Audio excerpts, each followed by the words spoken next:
S ಕೇಳಿ. ಮನೆಗೆ ಬೇರೆ ಪ್ರೆಸ್ ಮೀಟ್ ಹಳೆಯ ನೆನಪುಗಳಂದರೆ ಎಲ್ಲವೂ ರಿಪೀಟ್ ಆಗಿದೆ. ತುಂಬ ಜನ ಒನ್ನಲ್ಲಿದ್ದವರು ತೋರಿದ್ದಾರೆ, ಇನ್ಕ್ಲೂಡಿಂಗ್ ಸತ್ಯ ಆಗ್ಬೋದು, ನಾಣಿಯವರಿದ್ದಾರೆ, ಸಾಧು ಸರ್ ಇದ್ದರು, ಅಲ್ಲೂ ಇದ್ದರು, ಎಲ್ಲ ಒಂದಷ್ಟು ಜನ ಹಾಗೆ ಕ್ಯಾರಿ ಆಗಿದೆ. ಬಟ್ಟು ತುಂಬ ದೊಡ್ಡ ಕತೆ ಇದು, ತುಂಬ ವಾಸ್ಟ್ ಆಗಿರುವಂಥ ಒಂದು ಕತೆ. ಅದನ್ನು ತುಂಬ ಕ್ರಿಸ್ಪಾಗಿ ಎಲ್ರಿಗೂ ಅರ್ಥ ಆಗೋ ಥರ, ಎಲ್ಲರೂ ಮನಸ್ಸು ಮುಟ್ಟೋ ರೀತಿ ನಾಕ್ಷಕರು ಸ್ಕ್ರೀನ್ ಪ್ಲೇ ಮಾಡಿದ್ದಾರೆ. ಸಿಕ್ಕಾಪಟ್ಟೆ ಆಗಿದ್ದಾರೆ. ಇವತ್ತಿಗೆ ಏನು ಟ್ರೆಂಡ್ ಏನು ನಡೀತಾ ಇದೆ ಸಿನಿಮಾ ಮೇಕಿಂಗಲ್ಲಿ ಏನೇನು ಹೊಸ ವಿಷಯಗಳಿದ್ದಾವೆ ಅದೆಲ್ಲವನ್ನೂ ಡೈರೆಕ್ಟರು, ಕ್ಯಾಮ್ರಾಮನ್ನು ಒಬ್ರಿಗೊಬ್ರು ಕೋಆರ್ಡಿನೇಷನ್ ತುಂಬ ಚೆನ್ನಾಗಿತ್ತು.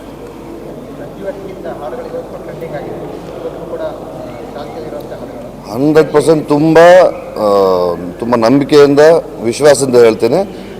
ಅದಕ್ಕಿಂತ ಹೆಚ್ಚಿನ ಮಟ್ಟದಲ್ಲಿ ಇಲ್ಲಿ ಹಾಡುಗಳು ಬಂದಿದೆ. 5 ಹಾಡುಗಳನ್ನ ಕವಿರಾಜ ಬರೆದಿರೋದು. ಅಲ್ಲೂ ಕೂಡ ಎಲ್ಲ ಹಾಡುಗಳನ್ನ ಕವಿರಾಜ ಬರೆದಿದ್ರು.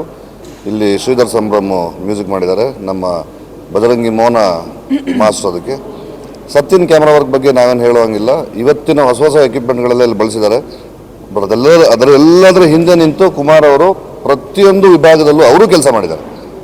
ನಾವು ಸಿನಿಮಾ ಶುರು ಮಾಡಿದಾಗಿಂದ ಇವತ್ತಿನ ದಿನಕ ನನಗಿಂತ ಹೆಚ್ಚು ಫಾಲೋಅಪ್ಪು ಕುಮಾರ್ ಇರ್ತಾರೆ. ಸಿನಿಮಾದ ಪ್ರತಿ ವಿಭಾಗದಲ್ಲೂ ನಿಂತು ಕೆಲಸ ಮಾಡಿ ಸಿನಿಮಾಗೆ ಯಾವ್ಯಾವ ಮಟ್ಟದಲ್ಲಿ ಏನೇನು ಬೇಕು, ಯಾವ್ಯಾವ ಎಕ್ವಿಪ್ಮೆಂಟ್ ಬೇಕು ಎಲ್ಲವನ್ನೂ ಧಾರಾಳವಾಗಿ ಕೊಟ್ಟಿದ್ದಾರೆ.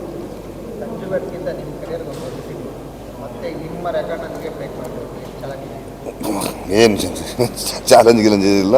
ಆಮೇಲೆ ಯಾರ ರೆಕಾರ್ಡು ಬ್ರೇಕ್ ಮಾಡೋದು ಬೇಡ, ನಮ್ಮ ರೆಕಾರ್ಡು ಬ್ರೇಕ್ ಮಾಡೋದು ಬೇಡ. ಒಳ್ಳೆ ಸಿನಿಮಾ ಮಾಡಿದ್ದೀವಿ. ತುಂಬ ವಿಶ್ವಾಸ ಹೆಚ್ಚಿದೆ, ಆತ್ಮವಿಶ್ವಾಸ ತುಂಬ ಜಾಸ್ತಿ ಇದೆ. ಚೆನ್ನಾಗಿತ್ತು, ಹೊಸ ಥರದ ಫೈಟು. ಹೆಚ್ಚು ಕಡಿಮೆ ಒಂದು 150-200 ಬ್ಯಾಗ್ ಧೂಳು, 3 ಕಲರ್ ಧೂಳು, ಈ ಇಡೀ ಫ್ಲೋರ್ ಧೂಳಾಗೋಗಿತ್ತು. ಇನ್ನು ನಾನೇನಾಗಿರ್ಬೇಕು. ಗೆಳೆಯ 3 ಮೂಟೆ ಡಸ್ಟ್ ಇದೆ ಅಂತ, 1 ಮೂಟೆಗೆ 20,000 ಕೆಟ್ಟಪ್ಪ ಅಂದರೆ 3 ಮೂಟೆ 60-70 ರೂಪಾಯಿ ಕಳಿಸ್ಬಿಟ್ಟಿದೆ.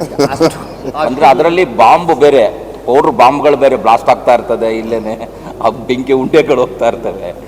ತುಂಬ ಚೆನ್ನಾಗಿತ್ತು. ಅಲ್ಲಿ ನಾನು ಯಾವತ್ತೂ ಶ್ರಮ ಹಾಕದೆ ಯಾವುದೂ ಕೆಲಸಗಳಾಗಲ್ಲ. ಅದನ್ನು ನಂಬ್ಕೊಂಬಂದಿರೋರು ನಾವು. ಅವ್ರು ಅಂತಾರೆ ಸುಮ್ಮನೆ ಎಲ್ಲದಕ್ಕೂ ಮಾಡಿದ್ರು ಅಂತ ಮಾಡಿದ್ದೀವಿ. ಸೇಫ್ಟಿ ಇಟ್ಕೊಂಡೇ ಮಾಡೋದಲ್ವ ಎಲ್ಲ. ಬಟ್ ಯಾಕೆ ಧೂಳು ಇನ್ನೆಲ್ಲ ಹಾಗೆ ಆಗುತ್ತೆ. ಪ್ರತಿ ಶಾಟ್ ಹೊರಗಡೆ ಹೋಗಿ ಅಂದರೆ ಇಷ್ಟು ಬರ್ತಿತ್ತು. ಚೆನ್ನಾಗಿತ್ತು, ವಂಡರ್ಫುಲ್ ಎಕ್ಸ್ಪೀರಿಯನ್ಸ್. ಚಿತ್ರೀಕರಣ ಮುಗಿದಿದೆ, ಡಬ್ಬಿಂಗು ನನ್ನ ಪೋರ್ಷನ್ಸ್ ನಾನು ಮುಗಿಸಿದ್ದೀನಿ. ಈಗ ಈ ಲಾಸ್ಟ್ ಶೆಡ್ಯೂಲ್ ಒಂದು 6 days ಮಾಡಬೇಕು. ರಿಕಾರ್ಡಿಂಗ್ ಶುರು ಮಾಡ್ತಾಯಿದ್ದಾರೆ ಸಾಧು ಸಾರೆ. ಎಡಿಟಿಂಗ್ ಅದರ ಪಾಡಿಗೆ ನಡೀತಾ ಇದೆ. ಅದೇ ಇನ್ನು ಈ 6 days ಕೆಲಸಗಳು ಮುಗಿಸ್ಕೊಂಡು ಮತ್ತೆ ಮುಂದಿನ ಕೆಲಸಗಳಿಗೆ ಹೋಗ್ಬೇಕು. ವಂಡರ್ಫುಲ್ಲಾಗಿದೆ, ನಮಗಂತೂ ಖುಷಿ ಇದೆ. ಫೋಟೋಶೂಟ್ ಮಾಡಿದಾಗಲೇ ತುಂಬ ಜನ ಅದಕ್ಕೆ ಒಳ್ಳೆ ರೆಸ್ಪಾನ್ಸ್ ಕೊಟ್ಟಿದ್ದಾರೆ. ನೀವೆಲ್ಲ ನೋಡ್ತೀರಾ, ಹಾಡನ್ನು ನಿಮಗೆಲ್ಲ ತೋರಿಸಿದ್ವಿ ನಾವು ಒಂದು ಹೇಗೆ ಕಾಣ್ತೀವಿ ಅಂತ. ತುಂಬ ಚೆನ್ನಾಗಿ ಕೆಮಿಸ್ಟ್ರಿ ವರ್ಕ್ ಆಗಿದೆ. ಮತ್ತು ಸಂಜು ಗೀತಾ 1 ಅಷ್ಟೇ ಮ್ಯಾಕ್ಸಿಮಮ್ ಒಂದು ಹಗ್ಗಿಂಗ್ ಇರುತ್ತೆ ಅಷ್ಟೇ. ಪ್ರೀತಿನ ಅದರ ಉತ್ಕಟತೆನ ಕಣ್ಣಲ್ಲಿ ತೋರಿಸುವಂಥ ಒಂದು ಪ್ರಯತ್ನ. ಯಾವುದೇ ಥರದ ಶೋಗಿ ಥರದ್ದೇನೂ ಇಲ್ಲ ಅದರಲ್ಲಿ. ನಾಕ್ಷಕರ್ ಹೀರೋಯಿನ್ನ ಮುಟ್ಸಲ್ಲ.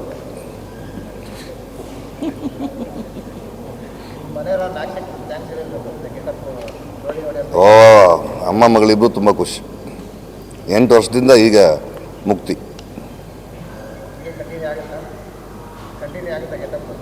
ಇಲ್ಲ, ಇದು ತಿರ್ಗಿ ಆ ಥರ ಬರಬೇಕಾದ್ರೆ ಇನ್ನೊಂದು 3 ವರ್ಷ ಬೇಕಾಗುತ್ತೆ. Thank you.